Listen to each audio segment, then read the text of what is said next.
Yo, yo, yo. Hey guys, welcome back to another awesome edition of the Best Practices Show podcast. I just want to say thank you for showing up. We're going to keep bringing it. The goal of this podcast is to bring you some great information to help you create a better practice and a better life. And here's my question today. Do you feel like you're losing control of your practice? Are you wondering, what's going on here? Well, today, we're going to help you take back control of your dental practice and protect your practice and reclaim your life. Because the reason you created this practice in the first place was to have a great life. So today, join me with my co-host as we show you exactly how to take back control of your practice and reclaim your life. So please listen up. Hope you guys enjoy this, and we'll see you soon.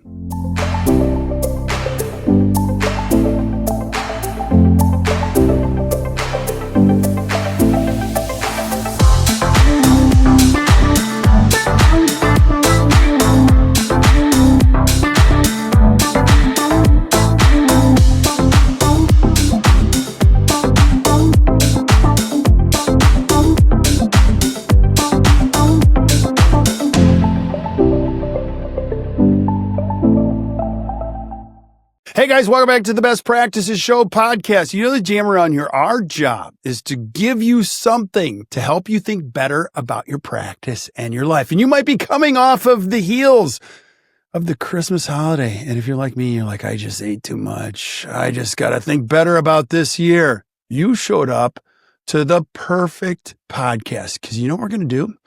We're going to help you take back control, protect your practice, and reclaim your life. Now, I'm just going to say this. Every year, you got to hit the reset button, not necessarily for everybody else, but for you, so that you convince yourself this truly is going to be the best year of my life. And I have my amazing co-host. Her name is Miranda Beeson on to guide us. Miranda, thanks for being back. I always appreciate you. Kirk, thanks so much for having me. I love being here, and I'm really excited to talk about this message today. Yeah, why? You have to tell us why. What's the why behind this message? Give it to us. I think that you and I share a really similar passion of how much we love and appreciate the profession of dentistry. And we're both very emotionally invested in the stories that we hear in our To the Top community and our Smile Source community when we're in the room with dentists and with their teams. And we hear and beyond the words feel the impact that the help that we're able to provide makes in their lives. It just feels so good and it keeps us fueled up. And it keeps this momentum going towards wanting to protect and invest in private practice. You say all the time that this world needs entrepreneurs right now.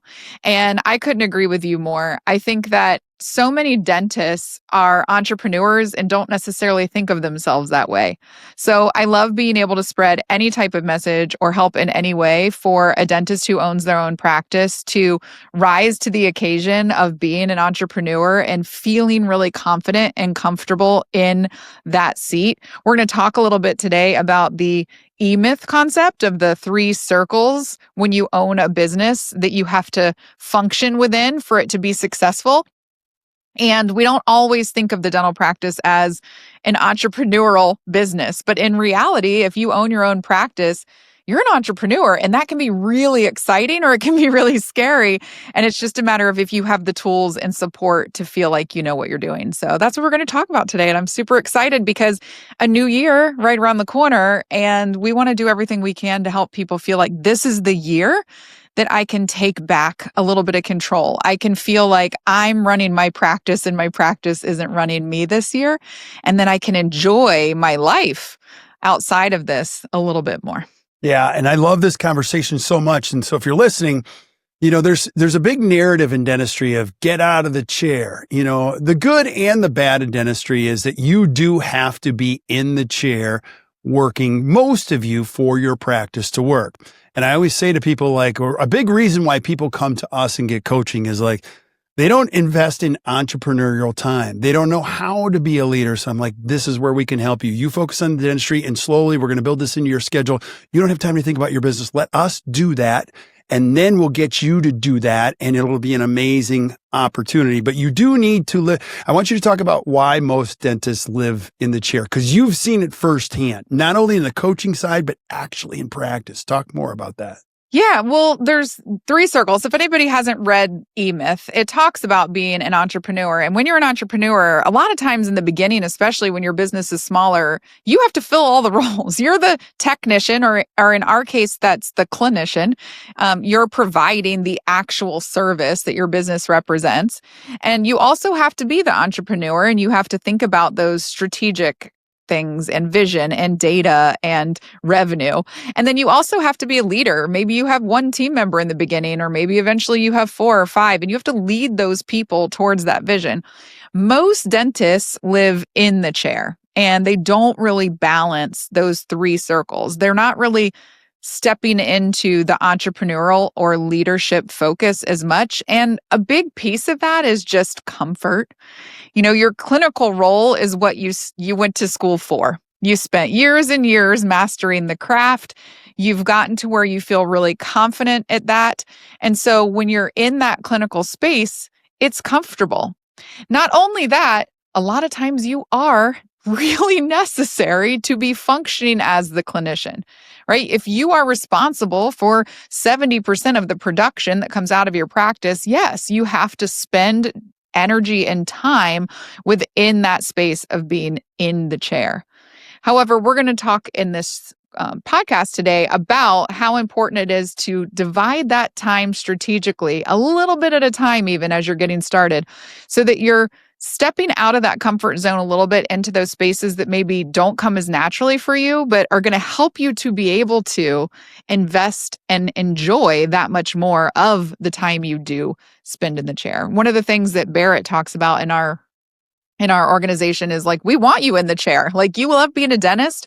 What we want to do more than anything is to help you enjoy the time that you are in the chair that much more. Remove all of the noise that is in the back of your mind while you're trying to prep that crown, because you have intention and systems and strategy for how to be the entrepreneur and the leader. Yeah. And so just speak a little bit more on the clinician, these circles. I get it. Being a clinician, it's easy. Teeth don't talk back to you. A lot of times when you take a course, you're away from everybody. So you're sitting at a course. Picture this. You're in a course in Seattle. You're with like 15 other dentists that have the same problems. And there's a leader who's like talking about one of you. You're like, I just had that patient yesterday. This guy, of anyone, totally gets me. He understands my problems.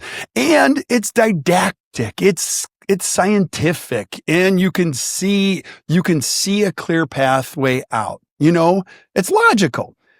Not necessarily the same case when you're talking about people or business decisions or an economy or financial stuff, which you didn't sign up for. So I'm just telling you that what Miranda is saying is absolutely true. And when you develop them, not maybe all at the same time and equal. I think the challenge is, Miranda, a lot of people think, well, I got to give equal time to each of them. Can you speak to that? Yeah, you absolutely don't need to give, and you really can't, right? Because majority of our time does need to be in that clinical realm. So we talk a little bit about just stop and process. Where would you say you divide your time now? I just did this with a team not too long ago, a few leaders that are within an organization, and saying, like, if you had to say right now, what percent of the time, just here's the 3 circles, put some numbers in there for me. What percent of the time do you feel like right now you're spending doing these different tasks or roles? And you could actually look at it from a data standpoint. You could look at your week. And if you have 8 hours in every workday and you don't have a single one dedicated to check-ins with your team or vision strategy session, it's all 8 hours are filled with clinical, you're at maybe 100% clinical time and not giving any time to those other circles. We like to say somewhere around 80-85% of that time being in the clinical realm, and then dividing leadership time a little bit more, probably even than entrepreneur. You don't have to spend that much time in that entrepreneurial space to really dedicate some intentional functionality to, like, where you're going. So we'll talk about each one of the circles, but I think the really important thing to remember is that your practice is only going to be able to grow to the level of the least developed circle. So great dentistry itself can't fix weak systems. It isn't going to move the needle if we don't have a clear vision or we haven't been able to communicate that vision. If we're an inconsistent leader, we don't have strong strategy, our team doesn't know how to execute to take us where we want to go, we end up wherever we end up because it's just happening around us and we're not really driving the practice in any particular direction. So if those entrepreneur or leadership circles are weaker than our clinical circle, then we're going to have really excellent dentistry, but our practice is probably going to plateau pretty much where it is right now. So we're always going to grow to the level of that least developed circle. And it really just takes a little bit of investment in each circle. Like you said, you don't have to do it all at once. You can look at and evaluate where am I probably the weakest or the least comfortable and just start there. And making small tweaks into these all three areas so that you can create a healthier practice. And then your team is more aligned about where we're trying to go. They're going to step up as leaders. And over time, you're going to have a lot more fulfilling of a career in the chair than you're having maybe right now. That is so well said, Miranda. And I think one of the things, I'm going to build some why. You got to listen to what Miranda is going to take you through. Picture this if you're driving. There's three circles, the clinician, the entrepreneur, and the leader. And let's go back to what Miranda said. 85% of the time, you're probably in the clinician zone. We're going to go through each one of these. 15%, maybe 10% of the time, you're in the leader, and then 5% really thinking about the business. And that's true for most dentists.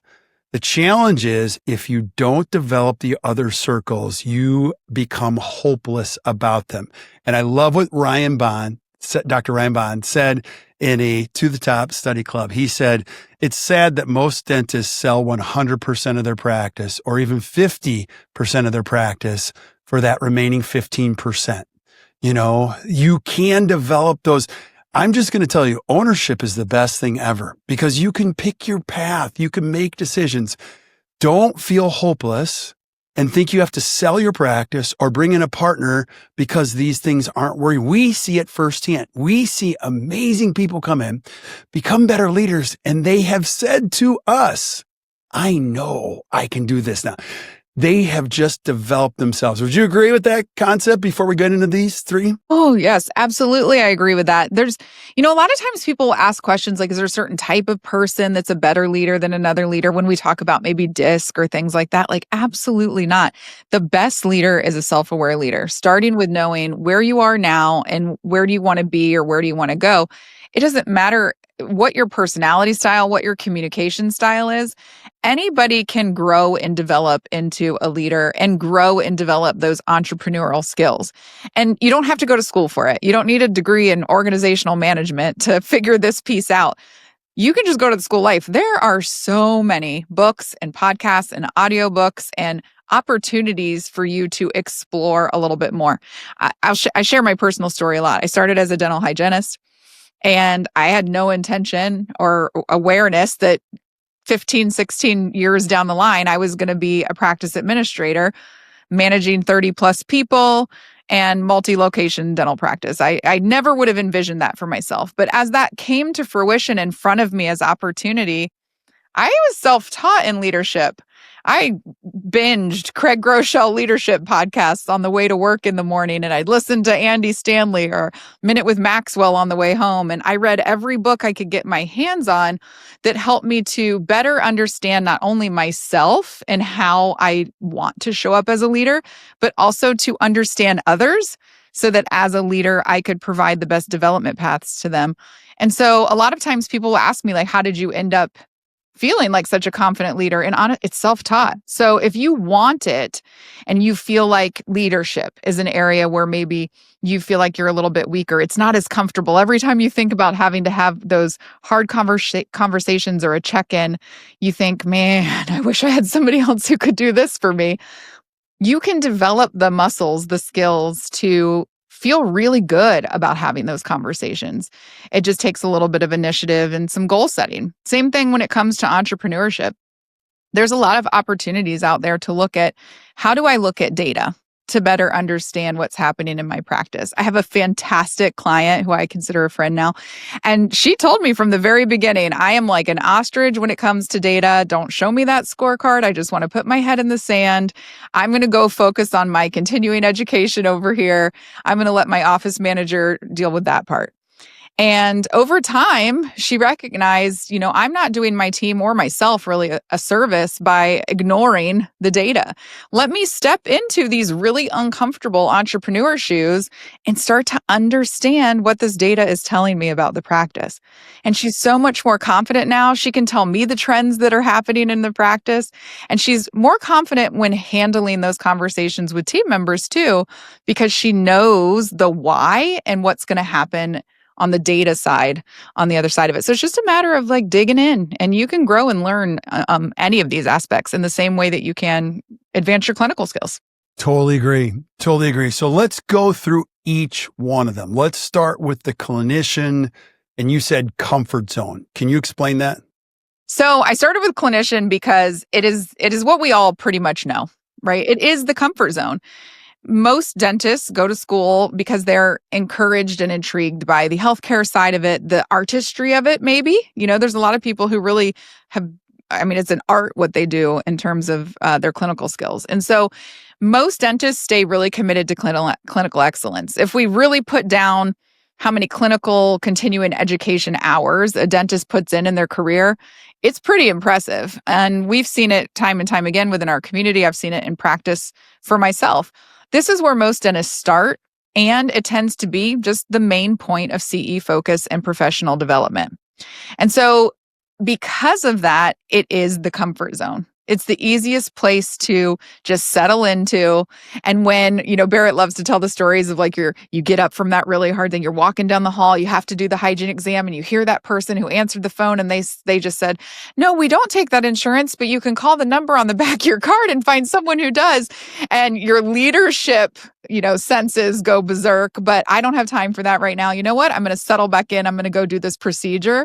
And that's where it feels good for me to be. And so you really have to push yourself beyond that clinical realm into that space to develop that true freedom of practice ownership. If that's going to be a thorn in your side forever, don't you want to develop the ability, even if it's outside of your comfort zone, to be able to take that on? Yeah. And I could say so many things about the clinician space. Just call it what it is. It's sexy. Do you know what I mean? There's new stuff leadership is not sexy. Entrepreneurial is not sexy. And then in a world we all feel like we're working harder and harder and harder for less returns, if you take an amazing course and you implement, you go, wow, like people are paying for this. You can see the ROI over 5-10 years. So it's a less subjective, sometimes investment. So we have to call out what it is.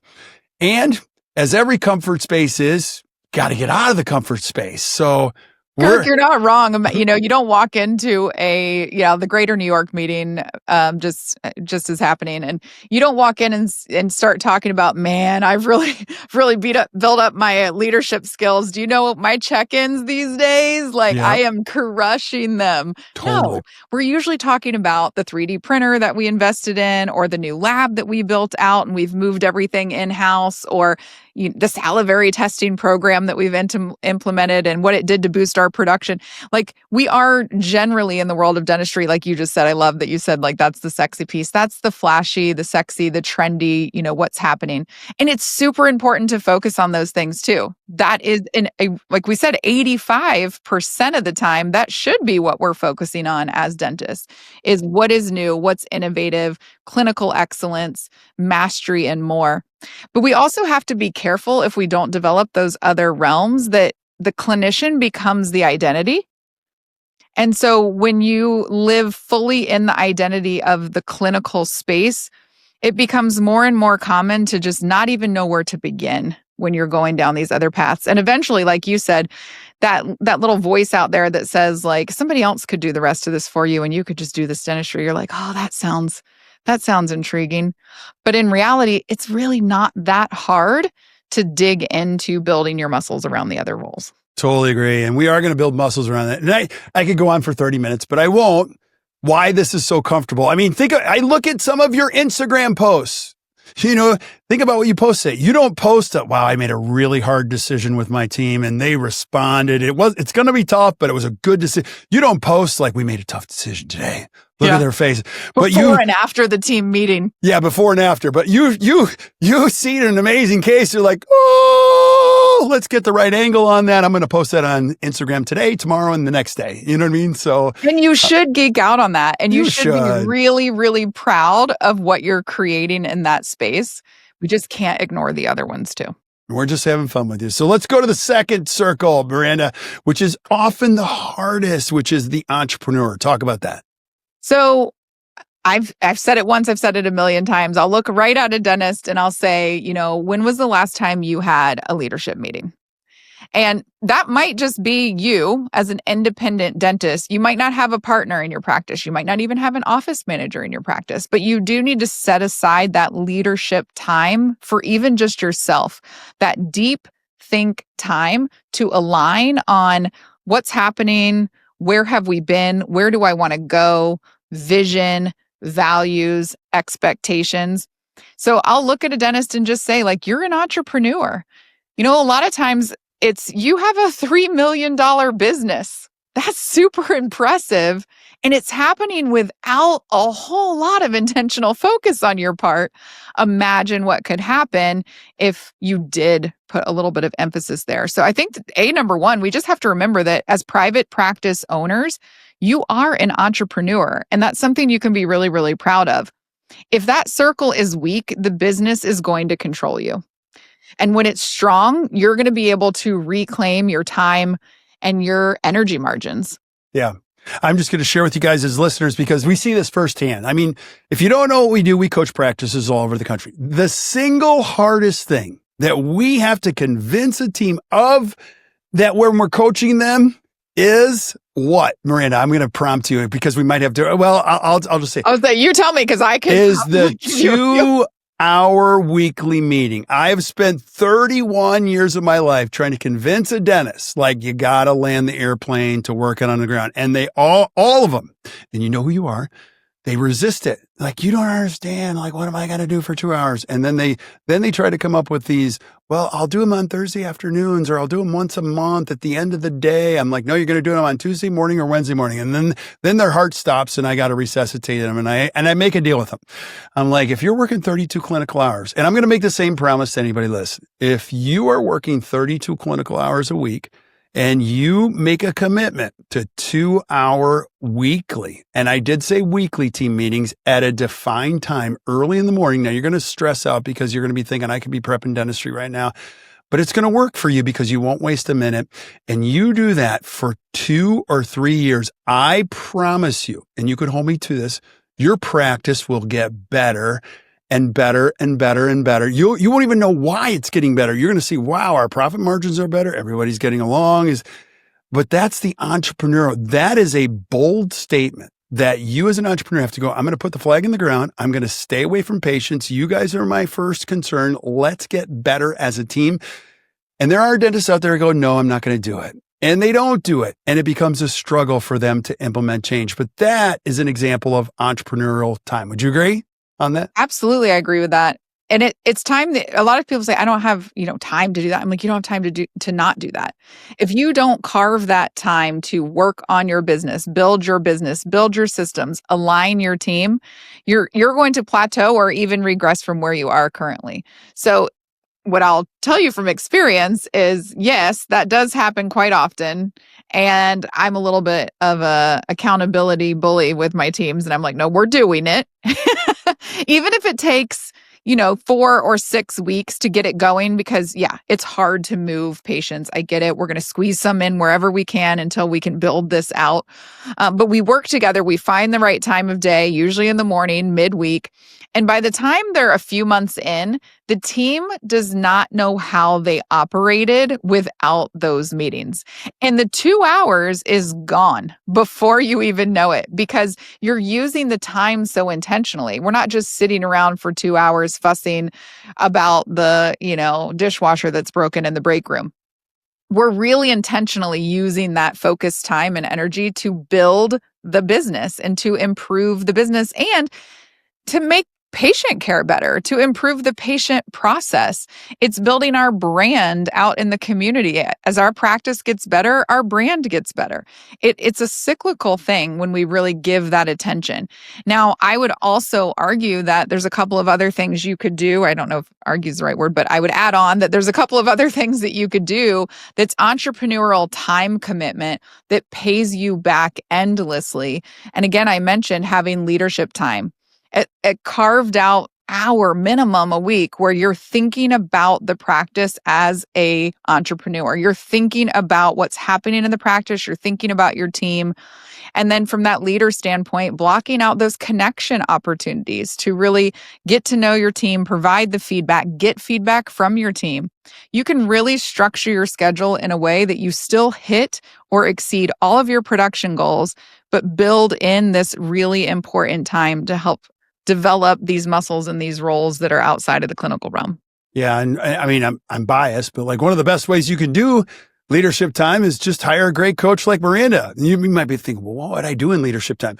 I would talk to somebody who's an expert on leadership who would get you aligned. Like you work with some of the most challenging and driven leaders of all time. And one of the major focuses of your work is alignment. You have to get 3 highly powered or 4 or sometimes 5 highly powered individuals to focus and stay aligned. And you don't work in the practice. So you can tell them things they don't have to like what you're saying because it's for the benefit of the practice. And think about this. If you're a partner, you might not have the ability to say something to your partner who's been your partner for 20 years because you're afraid.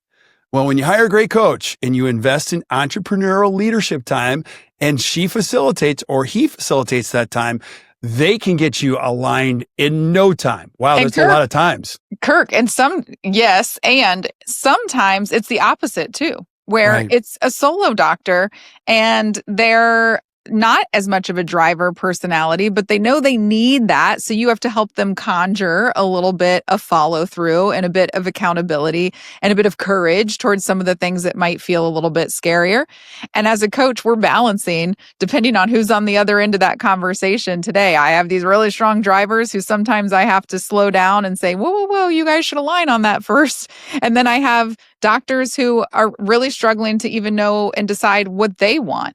And so I think that's an important piece of this entrepreneur circle is understanding what is really comprised within that role or within that space. Vision and values are always there. Like as the entrepreneur, you have to guide the vision of where do I want this practice to be a year from now, 3 years from now, 5 years from now, like thinking ahead, not in grand detail, but at least in that larger, higher elevation vision space. You're also driving the expectations of how we behave. What are the values that this practice is going to build upon? What are those expectations of behavior that we want for our team and for our patients? And how is that going to show up? You're setting the strategy year over year so that throughout the year, you're doing things and taking initiative and guiding your team in a way that's going to get you to where you want to go. Right? Once you know that vision, you are the one as an entrepreneur who's saying like, hey, I think this is the right next step on how we're going to get there. And you're going to use data to help you think that through. When you're thinking in an entrepreneurial space, you're not reacting to the holes in the schedule or Sally who came in to complain about Janie who's driving her crazy. You don't have an emotional reaction and make a judgment call. You stop and you process and you look at the actual factual data that you have on hand and you learn how to understand and comprehend what it's telling you. And then you're able to shift from working in your practice to truly working on your practice and helping to intentionally, in just a matter of a few hours a week, help your practice grow to where you want it to be instead of working for it and it just ending up where it ends up. Yeah, I love this conversation so much. And so I feel like we should share like deep, dark secrets of coaching. I'm going to share with you guys our highest earner. Now, money doesn't matter to me, but if you want to know, like, Kirk, you've been doing this for 31. Who's made the most money that hasn't sold the practice to a DSO or brought in a lot of partners? I know exactly who it is, and I'll tell you his story. When we got him, he was working 4 days a week in the chair. And I said to him, you have to transition to 3-1. He's like, what does that mean? I want you to start developing people. And he's like, oh, I love that. So he went to 3-1. His practice doubled. Then he doubled. He's like, what do I do next? I go, well, you're going to go to 2-2. Now he still owns the practice. He's the solo owner of the largest netting practice we have ever worked with, not by a little, by a long shot. And he went to 2-2. Miranda, what did I say to him when he went to 2-2? He's got to go to what? 1-3, meaning 1 day in the chair, 3 days developing people, developing leaders, thinking about your business. So I just talked to him 2 weeks ago. He is at 1-3 and he couldn't be happier. He still loves doing dentistry. He's still in the chair, but he took these 3 circles to heart and he went the other way. So he's probably 15% in the chair, 80% entrepreneurial. Well, I think it's probably more, I don't know. Leadership. I'm terrible at math, but you evenly distribute. He's 20. And then what would that be? That would be 40-40. I would say he's 20, in the chair, and then 40 leader, 40 entrepreneur. So take us the rest of the way. Well, I think you just brought a really great point to light, which is we've been asked the question, what should the percentages be? How much of the time should I be here? Well, that kind of does go back to vision. It does go back to stop for a minute and what do you want for your practice? What do you want for your life? And based on that vision, you can decide how much of the time I should be sitting as a clinician versus an entrepreneur versus a leader. And it might shift over time. I've talked with a couple of practices that I've worked with where maybe it's a young mom who right now can only work 3 days a week, but in 10 years, she's like, I'll probably be able to work 4 days a week. My kids are going to be gone or leaving and I'm going to have more time. And I want to make sure that I, spend say 5 or 10 working 4 days a week before I retire. Maybe it's the opposite. They're crushing it right out of school 4, maybe even 5 days a week. And they know when the time comes that they've put in 10 years, their body's going to start to feel it. They want to start traveling a little bit more. And they're like, by then I'm going to want to be tailoring back. We have a couple of clients in our community who celebrate working 3 days a week. Just like you were saying, they love that balance of the 3-day clinical work week and still being able to produce and support their life, their practice, their family, their team in a way that is positive. But it's all because it's done intentionally. And so you were just talking about this dentist who stepped into this role and 40% entrepreneur, probably 40% leader-ish. And the only way you can really do that is you develop your leadership skills, because we talk a lot about leaders, great leaders, develop other leaders. And so that last circle or that last role being leader, a strong leader is going to make a practice feel stable. They're going to inspire their team. They're going to create alignment. And they're going to ultimately develop the team into autonomous leaders as well. When you have the vision, when we have the expectations or the values very clear, we've done that from the entrepreneurial side. And now as a leader, we repeat that chief reminding officer over and over and over in our practice so that the whole team feels really confident about where we're going, their role in it, and how we are going to behave along the way to get there. Then you're going to be able to step back a little bit more, and maybe you do sit in that clinical chair a little more. Maybe you lean a little more of your time into entrepreneurial space because you've got the practice and the team set up in a way where they can function on their own. And it's something that you can grow into. As I mentioned, it's not always a natural instinct for everyone, but you can grow. And there's a lot of leadership styles. A lot of people think of a leader as like really confident and commanding, and that's not always the best type of leader. I think that any type of leader that is consistent in their messaging, they're empathetic towards their people, and they're transparent and authentic. Like those are your best type of leaders, regardless of how it's communicated. I'm so glad you said that because I've shared this on the podcast. I mean, the single biggest thing I have learned about this last circle that Miranda is describing was leadership changed for me. We all have our work to do, but I thought leader was being charismatic, coming up with amazing things, inspiring the team all the time. That's hard. The change for me was I had to become consistent, which I was not before. And leadership, lack of consistency, is the signature of a mediocre leader. And that's who I was. I had to learn how to be consistent, and that was hard. And then the second epiphany I had as a leader was like, I thought leadership was you just keep developing these skills, getting smarter, being better. Those are important, emotional intelligence. But the turning point was when somebody said to me, Kirk, you are not really a leader until you develop other leaders that develop other leaders. In that moment, it hit me, and it also freed me. So now my game at 55 is I still want to get better at all these things, but like I'm not trying to get better at inspiring people. I don't want to do that anymore. I want to find the right people and say, you're amazing. Let's get you going to where you need to be. And when you can trust that process, you can grow other leaders. I've got one of them on the podcast today. The day she came in here, I said this to Barrett, the force is strong with her. He's like, calm down, bald guy. You know what I mean? Like, you could see this. You see it in your own practice too. There are people that you see that could be great leaders. And when you invest in them, they do things you could never do.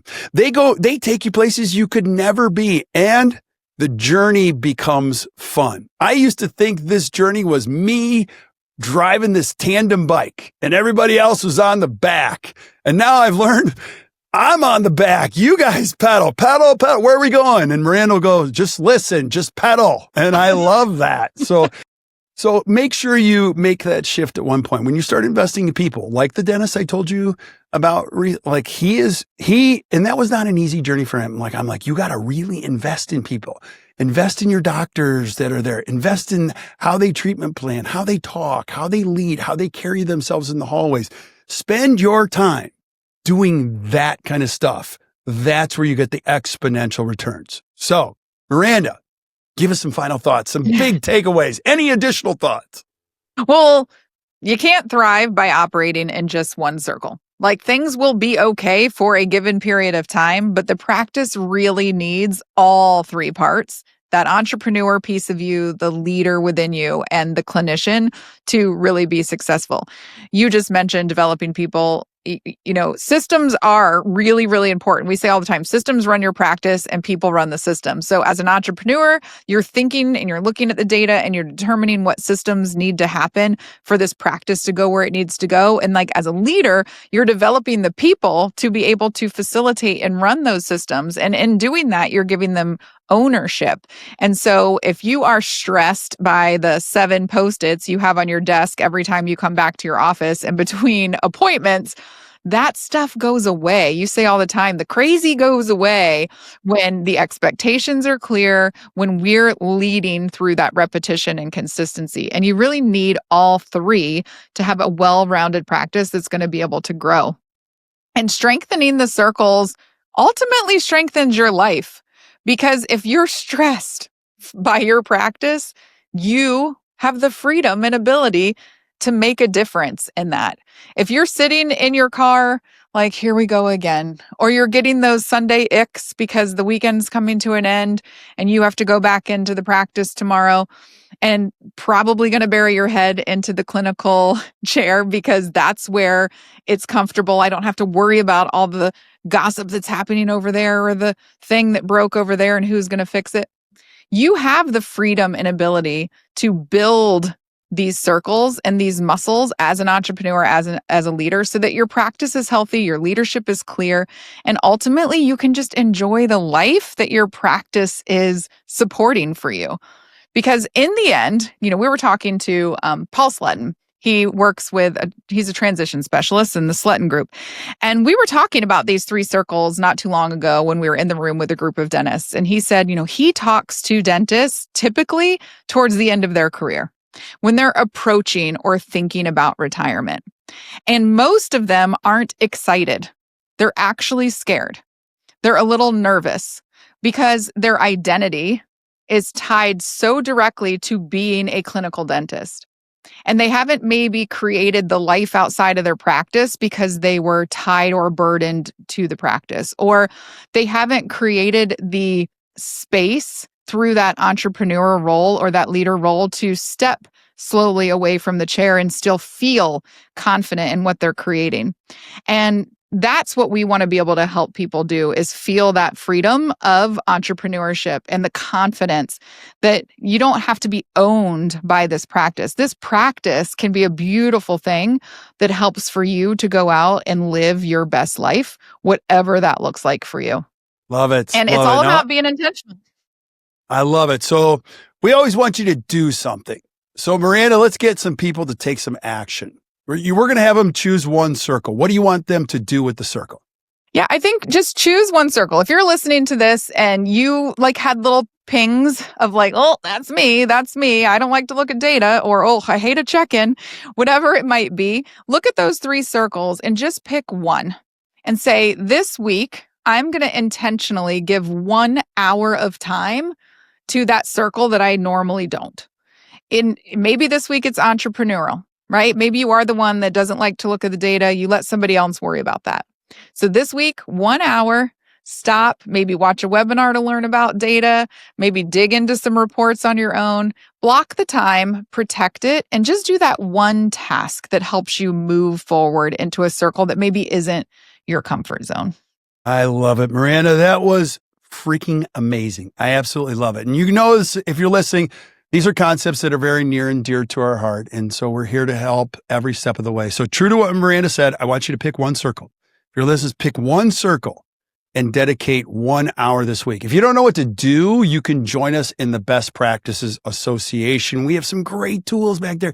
This is what we do. We actually have a tool back there called the Dental Practice Success Triad, which walks you through an exercise. It's a tool to do exactly this. We've designed this that you can do this on your own.